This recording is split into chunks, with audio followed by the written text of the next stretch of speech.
Então hoje vamos ver como é que podemos usar ficheiros, guardar dados em ficheiros e ler dados em ficheiros com o Python. Eu primeiro vou falar um pouco sobre esse armazenamento não volátil, a maneira como os ficheiros estão organizados no disco e a diferença entre ter coisas guardadas em ficheiros ou guardadas em memória, mas isto será mais o contexto para o que vamos ver depois. E também a diferença entre ficheiros de texto e ficheiros binários. Na verdade, todos os ficheiros são simplesmente sequências de bytes, mas os ficheiros de texto presume-se que podem ser representados como strings e que normalmente estão divididos por linhas.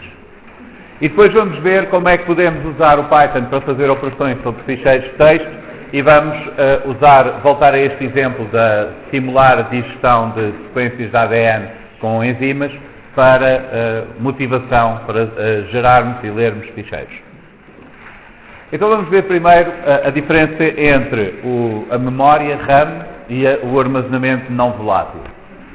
Quando vocês guardam alguma coisa em memória, na memória RAM do computador, quando desliga o computador desaparece.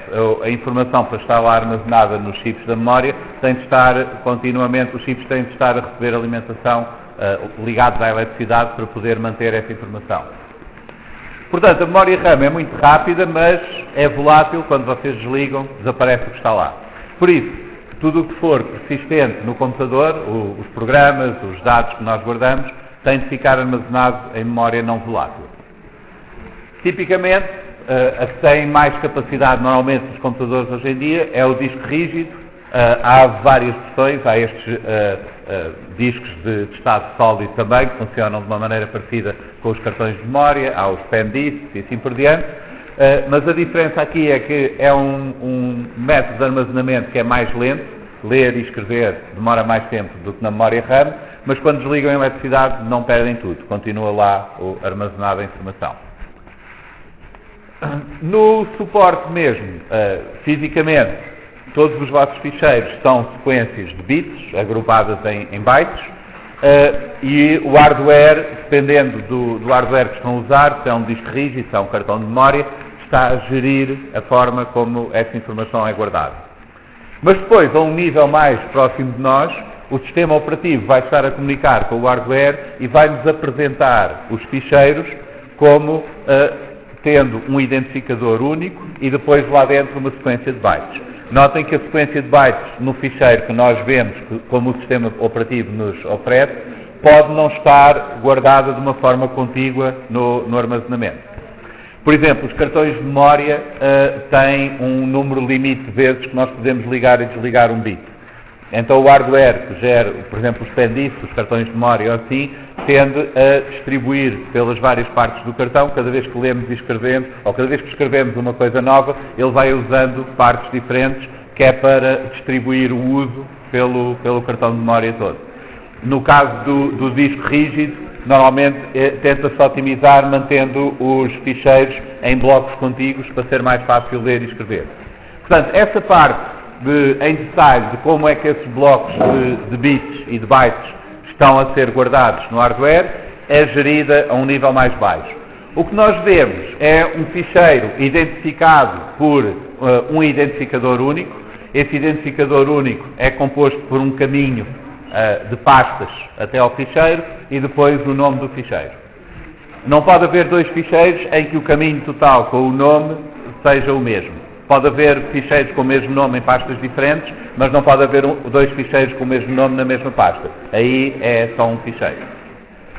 Dependendo do sistema operativo que vocês usam, o caminho completo pode ser escrito de uma maneira diferente. Por exemplo, em Linux usamos estas barras e começa aqui com a primeira barra, com a raiz do sistema de ficheiros. No Windows, normalmente tem o nome de um drive inicialmente, 2 pontos, e depois usa esta barra ao contrário, backslash, para separar as várias pastas. Mas a ideia é a mesma, cada ficheiro está identificado com o caminho e o nome, tudo isso junto faz um identificador único para o ficheiro.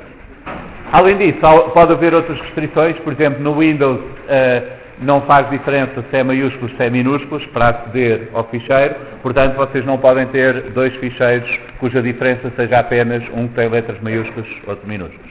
No caso do Linux não há essa limitação porque são nomes distintos, se forem maiúsculos, se forem minúsculos.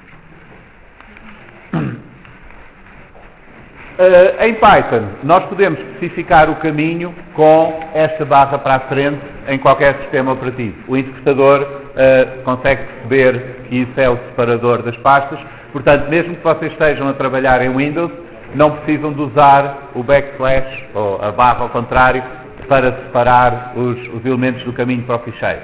Isto é útil porque esta barra ao contrário é normalmente usada como caractere de escape para indicar aqueles caracteres especiais, mudança de linha, tabulador e assim. Portanto, se vocês quiserem pôr uma barra destas numa string, têm de pôr duas de seguida, porque uma delas é o tal caractere de escape, diz que o que vem a seguir é um caractere especial, e a segunda indica que afinal querem mesmo pôr uma barra.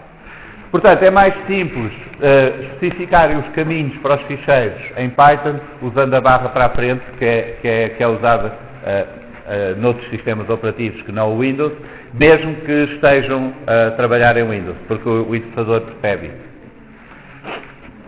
Podem também indicar o caminho relativo para um ficheiro em relação ao sítio onde vocês estão a executar o código. Tipicamente, nos exemplos que nós vamos ver aqui, nós vamos referir o ficheiro simplesmente pelo nome, omitimos o caminho. Isto porque se nós tivermos o ficheiro na mesma pasta onde temos o código, quando fizermos F5 ou quando fizermos lá o play no Spider, ele põe-nos a trabalhar naquela pasta e então pode encontrar o ficheiro simplesmente pelo nome, não é preciso dizer o caminho onde está. Se vocês tiverem o ficheiro noutra pasta, podem dar o caminho absoluto, podem fazer algo assim, desde a raiz do sistema de ficheiros até ao ficheiro, ou então podem dar o caminho relativo à pasta onde estão a trabalhar. Por exemplo, vamos supor que nós temos o nosso código numa pasta e debaixo dessa temos uma chamada data, onde está o ficheiro que nós temos. Então, se queremos abrir este ficheiro file.txt dentro daquela pasta, a partir desta onde nós estamos, basta-nos dizer que é uma pasta chamada data por baixo desta e depois está lá o ficheiro. Se usarem os dois pontos, isto refere uma pasta acima. Por exemplo, se nós estamos a trabalhar numa pasta chamada ICE ou assim, e acima dessa pasta está o ficheiro que nós queremos, podemos usar os dois pontos. Se estiver numa pasta ao lado, podemos ir para trás com dois pontos e depois escolher a outra pasta. Portanto, vocês podem identificar o ficheiro a que querem aceder, ou simplesmente pelo nome, se estiver na pasta onde vocês estão a trabalhar, ou pelo caminho completo, começarem desde o drive ou da raiz do sistema de ficheiros, ou então por um caminho relativo em relação à pasta onde vocês estão a trabalhar. E aí podem usar os dois pontos para andar para trás na árvore de diretorias. No disco rígido, isto só para dar um exemplo, que isto que nós estamos a ver aqui é um nível bastante mais alto em relação a como as coisas estão guardadas no hardware.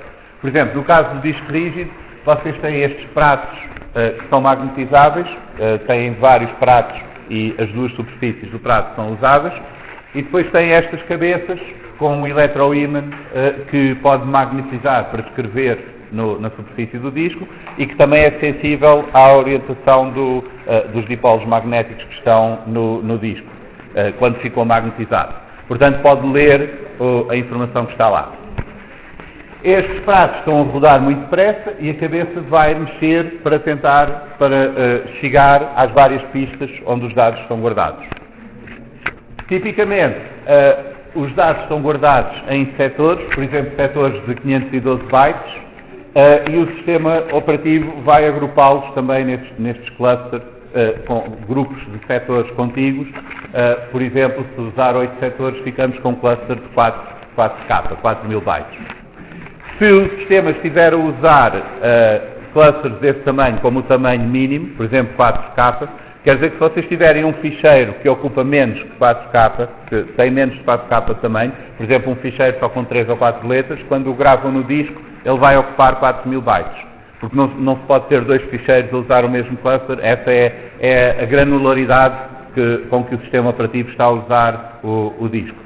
Portanto, se vocês tiverem muitos ficheiros pequeninos, podem estar a ocupar muito mais espaço de disco do que o tamanho total dos ficheiros. Além disso, temos também limitações no tempo de acesso. A memória RAM é rápido de aceder a qualquer sítio da memória, mas se nós queremos ler uma parte do disco, vai haver aqui vários atrasos. A parte onde atrasa mais, cerca de 10 a 20 milissegundos, consiste em mover esta cabeça. Isto tem aqui uns eletroímãs fortes, ela a olho parece mover muito rápido, mas quando nós estamos a lidar à escala de tempo destes circuitos, alguns milissegundos pode ser 1 milhão de vezes mais lento do que o resto do que o CPU está a processar. Portanto, temos este tempo primeiro que demora a cabeça a chegar à pista certa onde tem os dados que nós queremos ler. O disco está a rodar e a cabeça tem de alinhar com a pista onde tem os bytes que tem de ler. Depois temos este tempo que precisamos de latência, que é até o disco rodar e a parte que queremos ler passar por baixo da cabeça de leitura. Portanto, quando ela chega à pista certa, não está necessariamente no instante em que chega à parte que quer ler. Portanto, podemos ter de esperar que dê a volta até chegar lá. E depois temos a parte de leitura. Quando lê, vai ler um daqueles clusters, que é um conjunto de setores contíguos, mas se o nosso ficheiro estiver separado em clusters, em várias pistas, então a cabeça agora vai ter de mexer outra vez para ler o próximo cluster e assim por diante. Isto é o que acontece quando vocês têm o disco fragmentado. Não sei se vocês já desfragmentaram o disco alguma vez, mas conforme o sistema operativo vai guardando os ficheiros, vai pondo no sítio onde há espaço no disco. E pode acontecer com a utilização que os sítios onde há espaço não sejam contíguos. E um ficheiro pode estar partido em várias pistas, vários clusters que não estão de seguida. Tudo isso aumenta o tempo de acesso ao ficheiro, porque a cabeça vai ter de estar a percorrer várias pistas para ler o ficheiro e torna tudo mais lento. Se vocês desfragmentarem o disco, ou seja, o sistema operativo vai tentar pôr os ficheiros dentro do possível em clusters contíguos dentro das mesmas pistas, aí a velocidade de acesso aos ficheiros é bastante maior. É claro que isto varia muito. Se vocês usarem um SSD já não é nada assim, ele funciona de maneira diferente, um cartão de memória, etc. Portanto, varia muito de hardware para hardware. Isto é apenas um exemplo de como as coisas funcionam a um nível mais baixo. Seja como for, o ficheiro, mesmo quando nós o lemos, independentemente de estar fragmentado ou não em várias partes do hardware, nós vamos lê-lo como uma sequência de bytes, uma sequência de valores entre 0 e 255. E isso é verdade para qualquer tipo de ficheiro. Portanto, qualquer ficheiro no computador é simplesmente uma sequência de números entre 0 e 255. A única coisa que determina o que é o tipo de ficheiro, se é uma imagem, se é um som, se é texto, é a forma como nós vamos interpretar esses números. Dependendo do sistema operativo, isto pode estar também associado a diferentes programas pela extensão do nome do ficheiro, por exemplo, aquilo que vem depois do ponto no fim. No caso do Windows, essa extensão vai determinar qual é o programa que é usado por omissão para abrir o ficheiro. Noutros sistemas operativos pode ser mesmo pelo conteúdo do ficheiro e o sistema operativo tenta perceber que tipo de ficheiro é que está lá pelos dados que tem. Mas qualquer que seja o ficheiro, a forma como vocês vão usar depende apenas de como é que estão a interpretar os valores que estão lá. Todos os ficheiros são simplesmente uma sequência linear de bytes de valores entre 0 e 255. Aqui podem ver um exemplo. Eu tenho aqui uma parte de um ficheiro de texto, por acaso são os ficheiros que eu uso para gerar estes slides. Este é um ficheiro de texto simples. Temos aqui o texto e depois mudanças de linha. Se nós abrirmos isto com um editor que permite ver o conteúdo, normalmente é usado esta notação hexadecimal, porque hexadecimal quer dizer que nós estamos a usar 16 algarismos. É do 0 ao 9 e depois do A ao F. Isso quer dizer que cada posição aqui, a primeira vai valer de 0 até 15, a segunda vale o número que está lá vezes 16. É exatamente como temos em decimal, não é? A casa das unidades, das dezenas, das centenas, só que aqui em vez de ser a multiplicar por 10, é multiplicar por 16. A razão para fazer isto não é só para chatear quem não é informático, é porque desta maneira nós conseguimos representar os valores de um byte com 2 algarismos sempre. E então conseguimos representar os bytes todos só com 2 algarismos em hexadecimal. O 256, que é o número total de combinações que temos, do 0 ao 255, é 16 vezes 16, e como nós temos 16 algarismos para cada uma daqueles dígitos, nós conseguimos representar os bytes assim. Portanto, isto aqui é hexadecimal, o valor dos bytes no ficheiro, e aqui está interpretado como texto com esta codificação UTF-8. Não vamos falar em detalhe destas codificações, mas a ideia aqui é que cada número, ou um conjunto de números, corresponde a um símbolo que é a letra. Quando vocês veem no editor de texto representado lá um A, por exemplo, não está a forma do A no ficheiro. Está apenas um número que mapeia para aquele desenho do A que ele depois vos mostra e que vocês até podem mudar a fonte e assim e mostrar outro. Portanto, a maneira como fazem esse mapa, qual é o boneco que vocês põem para representar cada caractere, podem depois escolher. E aqui nós podemos ver, temos esta parte aqui onde tem slides, ficheiros, depois temos aqui a mudança de linha, slides, ficheiros, ele muda de linha. Na verdade, não existe uma mudança de linha aqui. Temos o número 10, 0A, o A é o 10º dígito, a seguir ao 9. Este 10 é o caractere de mudança de linha, é o tal /n que nós representamos no Python. Portanto, quando o editor de texto está a olhar para esta sequência de números, está a mapear cada um destes números para uma letra e quando encontra aquele 10, muda de linha e continua na linha a seguir. Depois aqui temos um espaço, que é o 32, aqui está um 20, mas isto é o primeiro vale 16, não é? Cada um, portanto isto é 2 vezes 16 mais 0, está é a decimal. O caractere 32 é o espaço que nós temos ali. E continua por aqui, e se vocês virem, cada um destes números representa uma letra, exceto algumas que são esquisitas e já não cabem nos 255. Se vocês tentarem mapear 255 números para todas as letras possíveis em todas as línguas, não vai dar, porque depois temos cirílico, temos arábico, temos coisas assim, temos muitos caracteres diferentes. Então há caracteres especiais, como por exemplo ali o C de cedilha, o A com o tio, que na verdade são representados por vários bytes. E então aqui eu ponho pontinhos, porque um byte destes sozinho não está a representar nenhum caractere. E vocês podem ver aqui, são estes C3A7, C3A3. Este C3 no UTF-8 é um dos códigos especiais que indica, em função do valor que vem a seguir, qual é o caractere que está lá.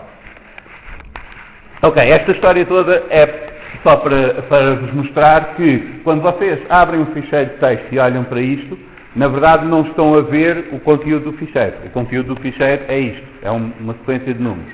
O que vocês estão a ver é uma interpretação do que está lá no ficheiro, de acordo com um padrão, neste caso será o UTF-8, que permite mapear sequências de números para os bonecos correspondentes que nós vamos ver, a letra A, a letra B e assim por diante. Isto é verdade para os ficheiros de texto, é verdade para outro ficheiro qualquer. Por exemplo, aqui temos um ficheiro Wave de uma das gravações da aula. Se nós tentarmos representá-lo com aquela codificação do UTF-8, mapeando os valores para letras, vai dar aqui uma coisa esquisita, porque o Wave não está a representar letras. Há exceção aqui no início que tem algumas strings que identificam o formato do ficheiro e que fazem parte do formato do Wave, aquele RIF4, Wave, FMT e assim por diante.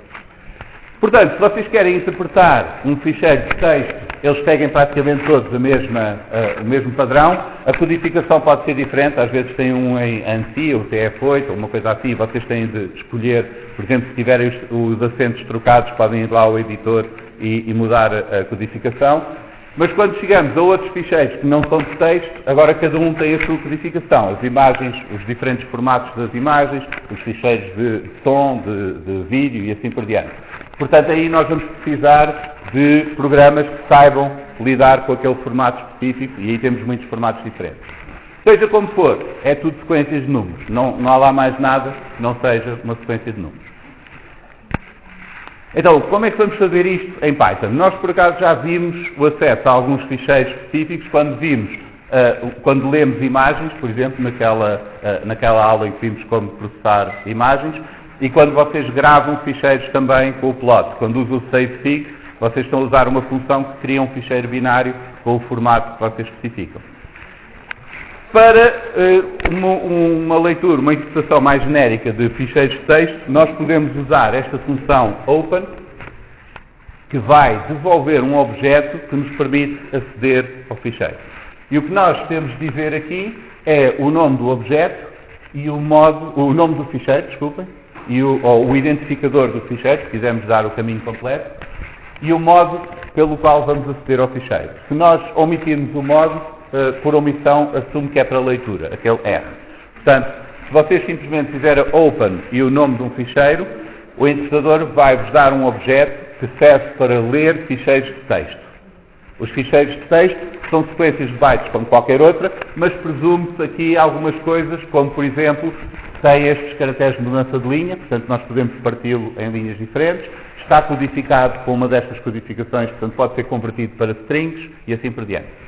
Então esse é o default. Se vocês fizerem aqui, vou criar este objeto, inFile, como o resultado do open e este ficheiro, enzymes.txt.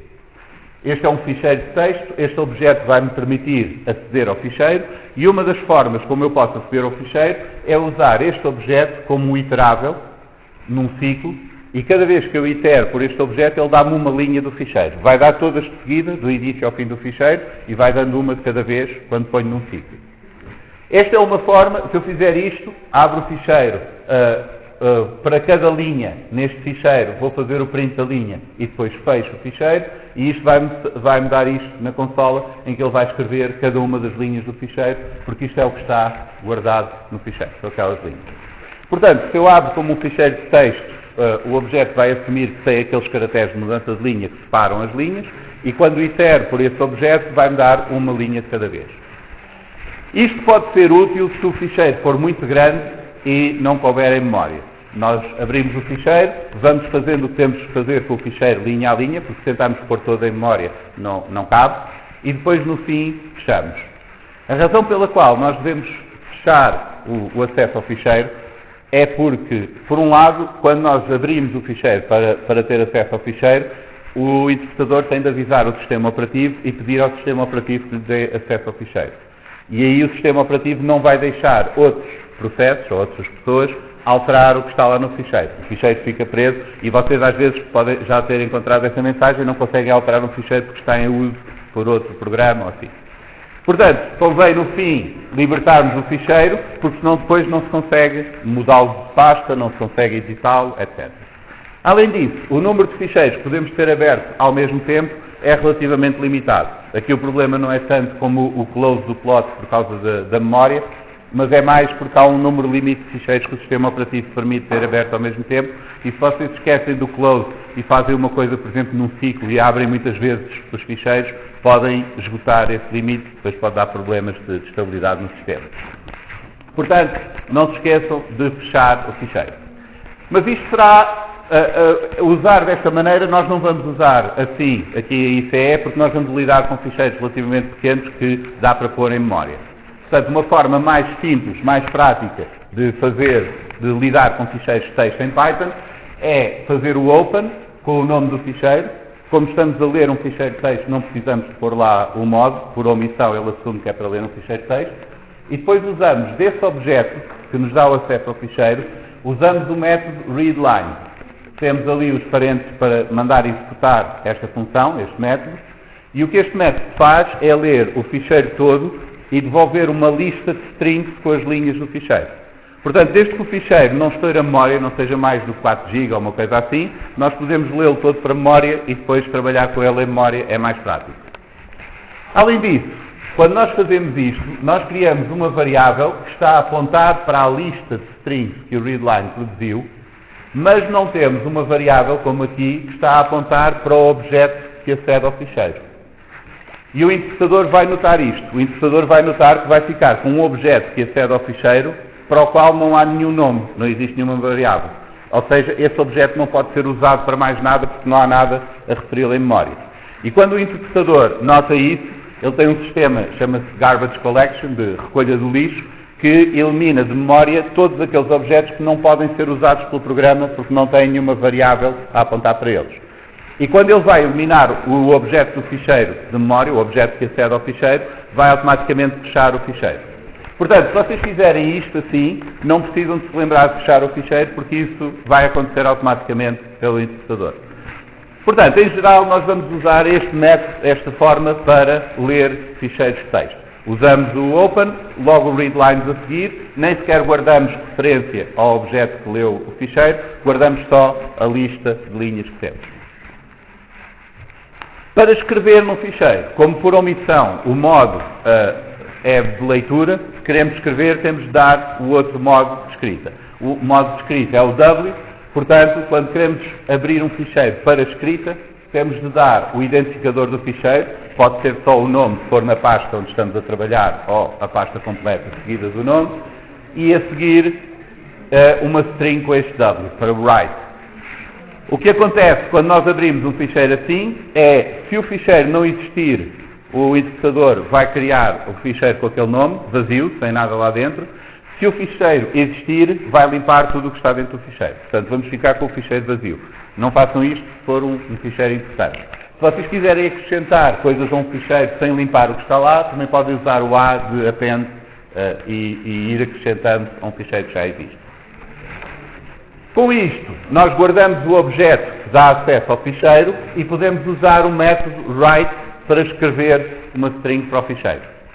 Por exemplo, aqui nós abrimos este ficheiro, criamos este objeto que nos dá acesso ao ficheiro para escrita, fazemos write, texto, mais texto e assim por diante, e depois fazemos close.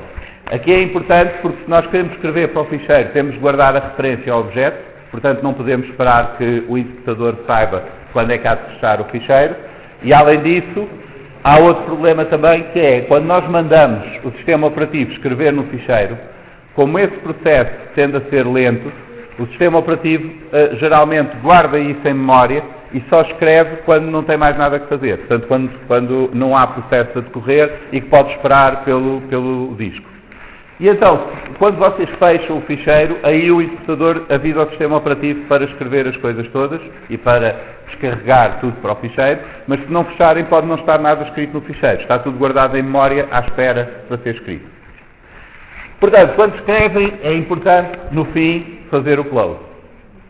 Se nós fizermos isto, temos aqui esta string someText, que ficou aqui no ficheiro, e depois temos aqui someMoreText e a mudança de linha.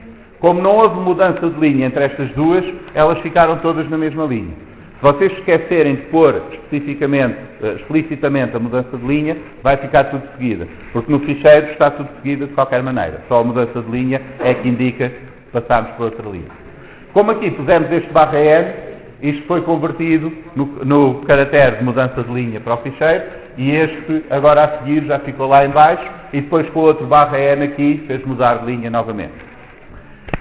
Estes caracteres de mudança de linha são diferentes de sistema operativo para sistema operativo. Se calhar já vos aconteceu usar o Notepad no Windows, abrem um ficheiro e vem tudo numa linha com uns quadrados estranhos, porque possivelmente foi gerado em Linux e em Windows a mudança de linha é marcada com dois códigos, o 13 e o 10. Isto é o Carriage Return e o New Line.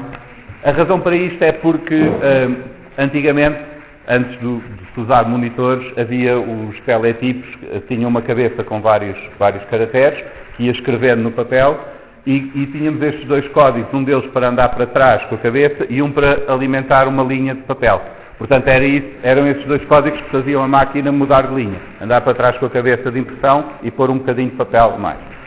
Portanto, em alguns sistemas operativos ainda temos estes dois, há outros que usam isto ao contrário, há outros que usam só um destes caracteres. Quando vocês abrem um ficheiro de texto em Python, ele vai usar a codificação adequada para o vosso sistema operativo. Portanto, não precisam de se preocupar com isso, basta pôr o /n e ele faz a tradução necessária para o sistema operativo que estão a usar.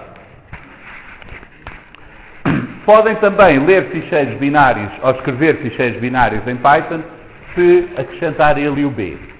A única diferença aqui é que o interpretador, nesse caso, já não faz aquela tradução dos caracteres de mudança de linha, não assume que aquilo possa ser representado como string, é simplesmente uma sequência de bytes. No fundo, todos os ficheiros acabam por ser assim, sequências de bytes, a única diferença dos de texto é que têm aquelas convenções mais usadas. Mas nós não vamos fazer isto em ICE, porque estes ficheiros que não são ficheiros de texto, cada um tem o seu formato, cada um guarda os dados da sua maneira. Portanto, sempre que usarem estes ficheiros aqui nos exemplos que nós vimos até agora, por exemplo, as imagens, etc., usamos bibliotecas específicas que sabem lidar com estes ficheiros e não vamos nós andar a examiná-los byte a byte, porque senão precisávamos de conhecer o formato do ficheiro para poder fazer isso. Mas, de qualquer forma, ficam já a saber que podem, acrescentando um B, indicar ao interpretador que aquele ficheiro é binário, para ele não assumir que são strings separadas por caracteres de mudança de linha. Então vamos ver um exemplo de como podemos usar isto. Vamos supor que nós temos um ficheiro, aquele sequences.txt, que tem em cada linha um identificador, 2 pontos e uma sequência de ADN toda contígua até ao fim da linha. E depois, na segunda linha tem outra e assim por diante. Temos outro ficheiro, este das enzimas, que tem a informação sobre as enzimas separada por ponto e vírgula, tem o identificador da enzima, a zona de reconhecimento, onde ela vai cortar o ADN, e a zona de reconhecimento com aquele tracinho, como nós vimos nas primeiras aulas, que indica o ponto de corte dentro daquela região. E agora, o que nós queremos é pegar nestes 2 ficheiros, ler estes 2 ficheiros, e criar um ficheiro para cada uma destas enzimas, que tem a lista de todos estes identificadores e ao lado de cada um o número de fragmentos resultantes da digestão por essa enzima. Portanto, teremos para cada enzima um relatório de quantos fragmentos é que dá digerir cada uma daquelas sequências. Então, primeiro o que temos de fazer é pensar como é que vamos estruturar o programa. Não vamos fazer tudo numa só função, portanto temos de dividir isto em subtarefas. Precisamos de ler as sequências e agora temos de pensar como é que nós vamos codificar aquela informação. Para cada sequência temos 2 coisas, o identificador e a sequência em si. Então podemos criar uma lista de tuplos em que cada tuplo será um registro da sequência que tem o identificador e a sequência. E vamos pondo esses tuplos numa lista. Podemos fazer o mesmo para as enzimas. Criamos uma lista de tuplos, mas neste caso cada tuplo terá 3 valores. O primeiro será o identificador da enzima, o segundo a zona de reconhecimento e o terceiro aquela string com o ponto de corte.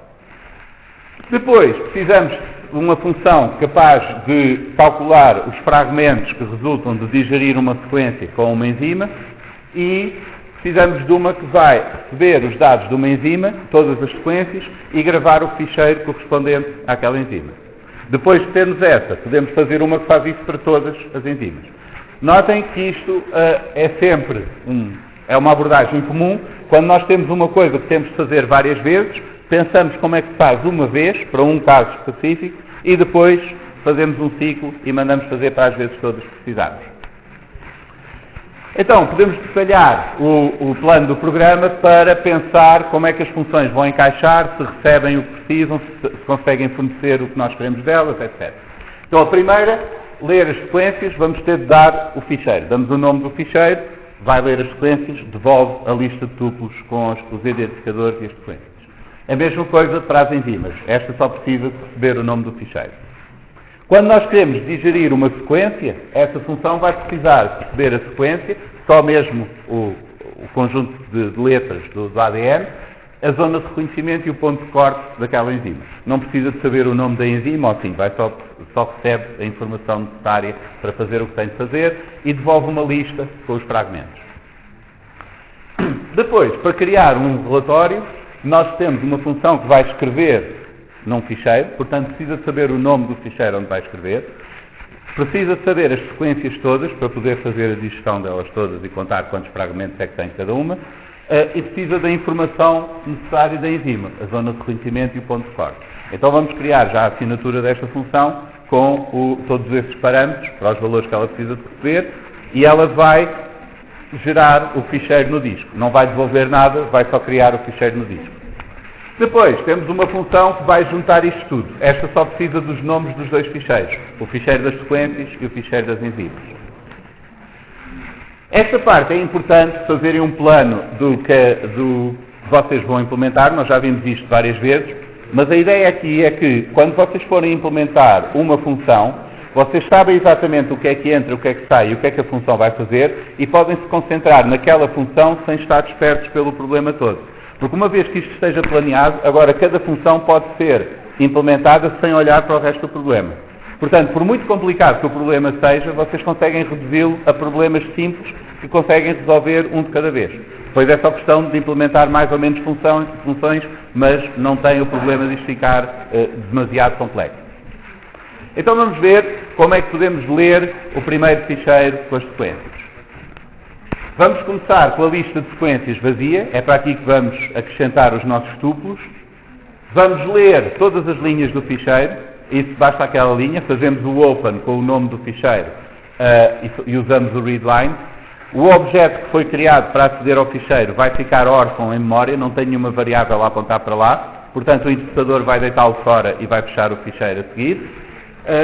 Estas linhas que foram produzidas aqui, a lista com as strings correspondentes às linhas, vai ficar guardada aqui neste backline. E agora vamos iterar por todas estas strings. Para cada uma delas vamos partir pelos 2 pontos aqui. E agora vamos guardar os nossos tuplos.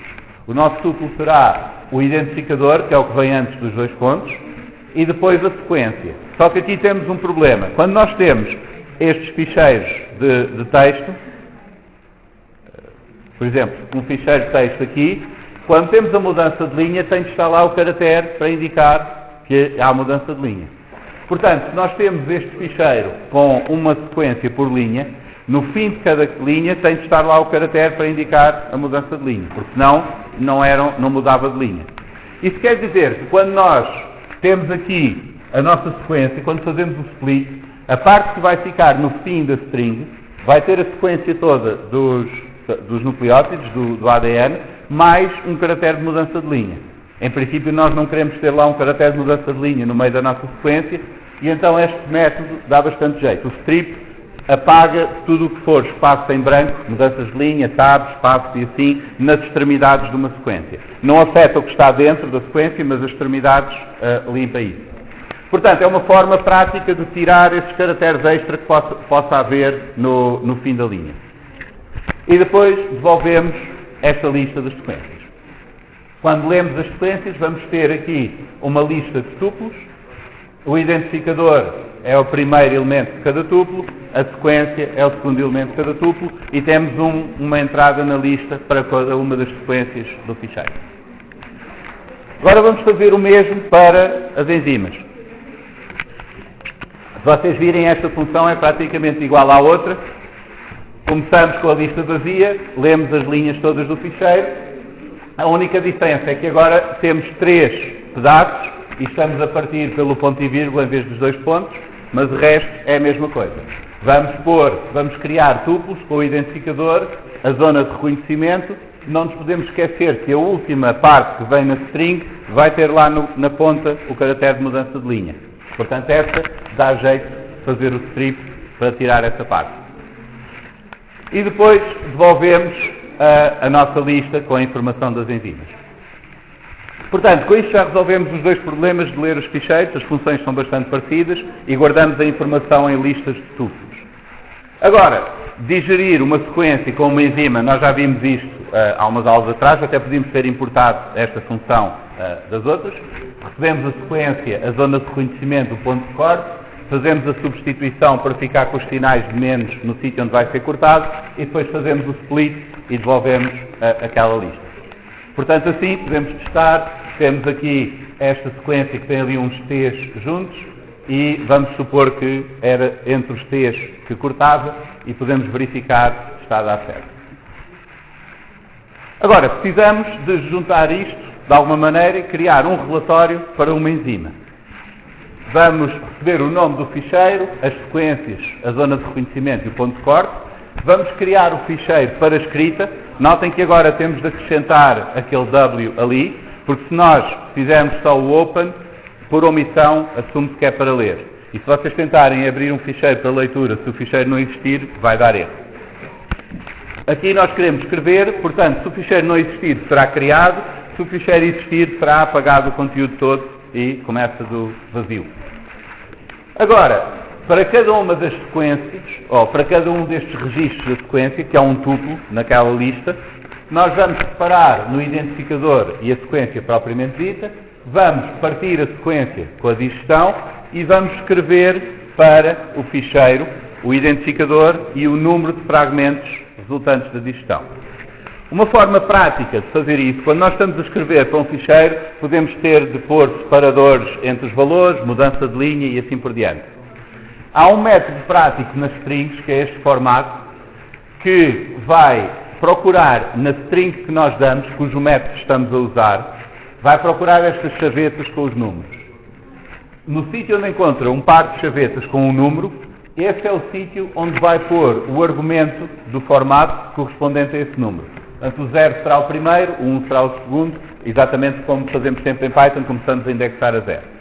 Então o que eu estou a dizer aqui é pôr o primeiro argumento, convertido para string, depois um tab, depois o segundo argumento e depois um caractere de mudança de linha. Isto é o que eu quero escrever no ficheiro. E os argumentos vão ser, o primeiro, o identificador da sequência, e o segundo, o comprimento da lista de fragmentos, ou seja, o número de fragmentos que foi devolvido. Notem que este é um inteiro, mas o formato vai convertê-lo para string quando puser ali. Não precisamos de estar nós a fazer isso manualmente. Desta maneira, vocês podem pôr a string de formatação como quiserem, podem até trocar a ordem, pode ser a ordem que vocês quiserem ali, e a string de formatação especifica como é que vai ser guardado lá aqueles valores todos. Dão ao formato os valores que querem pôr naquele formato, e esse método encarrega-se de os pôr para lá. Notem também que não precisamos de return aqui. Precisamos de fechar o ficheiro, isto é importante, nós estamos a escrever, quando acabamos de escrever, vamos avisar o sistema operativo que já acabou, já é para pôr tudo lá e largar o ficheiro para quem quiser agora usá-lo. Mas não vamos ter o return nesta função, porque esta função não precisa devolver valor nenhum. Ela, quando chegar ao fim, devolve um none, mas não interessa, é o que qualquer função devolve se não tiver o return. Porque o que esta função faz é criar o ficheiro e não devolver algum valor. Então agora podemos testar a função. Vamos criar aqui uma lista de sequências. F1, F2, F3. F1 é só o ATTA, esta ATT, CTTA, etc. E agora vamos criar o relatório neste ficheiro de teste com esta lista de sequências e cortar, onde houver 2 T's, cortar no meio do T. E assim podemos verificar se temos o número certo de fragmentos para as várias sequências. Como é que podemos verificar isto? Quando corremos o Create Report, ele vai criar este ficheiro. Podemos ir lá ao ficheiro, clicar 2 vezes e ver no editor de texto se tem o que nós queremos. Outra forma prática de fazer, se quisermos fazer isso sem sair da consola do Python, é abrir o ficheiro, fazer o read. O read simplesmente lê todo o conteúdo do ficheiro e devolve uma string com o conteúdo todo do ficheiro, e fazemos o print disso. Se não fizermos o print, vamos ver a string com os /n, como normalmente ela é representada. Mas se fizermos o print, os /n servem mesmo para mudar de linha, e então vemos o que está lá no ficheiro. Portanto, há 2 formas. Vocês podem ir abrir o ficheiro com o editor de texto, ou simplesmente fazer isto, fazer o print do resultado do read do ficheiro, e veem logo o que estava lá. Agora, vamos fazer a função final, que junta isto tudo. Nós já temos uma função que recebe a lista de sequências e os dados de uma enzima e cria um relatório. Agora vamos ter uma função que lê todas as sequências, lê todas as enzimas, e para cada uma das enzimas, estas enzimas ali vão ser tuplos com o identificador, a zona de reconhecimento e o ponto de corte, vai desempacotar isto para estas 3 variáveis. E agora vamos criar um relatório cujo nome é o identificador da enzima seguido de .txt, cada enzima terá o seu ficheiro. As sequências são sempre as mesmas, é a lista das sequências todas, e a zona de reconhecimento e o ponto de corte correspondente àquela enzima. E o que isto vai fazer é, para cada uma das enzimas, mandar criar um ficheiro diferente com os relatórios todos. Esta função também não precisa do return, porque esta função simplesmente vai gerar os relatórios, não vai devolver valor nenhum. Resumindo, vimos o que é que são ficheiros. Ficheiros são sequências de bytes que estão algures espalhadas pelo hardware e geridas a baixo nível pelo hardware, mas que o sistema operativo nos apresenta como uma sequência de bytes contígua associada a um identificador único. Esse identificador único é composto pelo caminho todo para o ficheiro, mais o nome do ficheiro. Não pode haver 2 ficheiros em que isso tudo seja igual. E nós podemos, em Python, ir buscar o que está guardado num ficheiro, ou gerar um ficheiro e guardar lá coisas, usando aquela função open. Essa função open dá-nos um objeto que, dependendo da forma como abrimos o ficheiro, permite-nos fazer coisas diferentes com o ficheiro. Escrever ou ler. Vimos também que é importante o close. Quando nós abrimos um ficheiro, o sistema operativo sabe que nós estamos a usar o ficheiro e não vai deixar outros editarem o ficheiro. E nós precisamos de avisar no fim para fechar o ficheiro. Se nós não guardarmos referência ao objeto que estamos a usar para aceder ao ficheiro, o interpretador vai ver que esse objeto está órfão em memória e quando o limpar de memória fecha o ficheiro. Portanto, quando usamos logo o readlines e não guardamos nenhuma referência ao objeto, não precisamos nos preocupar. Mas principalmente quando escrevemos, temos de guardar a referência ao objeto, aí é importante não nos esquecermos de fechar. Vocês podem, quando estiver pronto, podem ler nos apontamentos o capítulo 13, o capítulo 9 do livro. Tem mais detalhes sobre ficheiros, também podem ver por lá.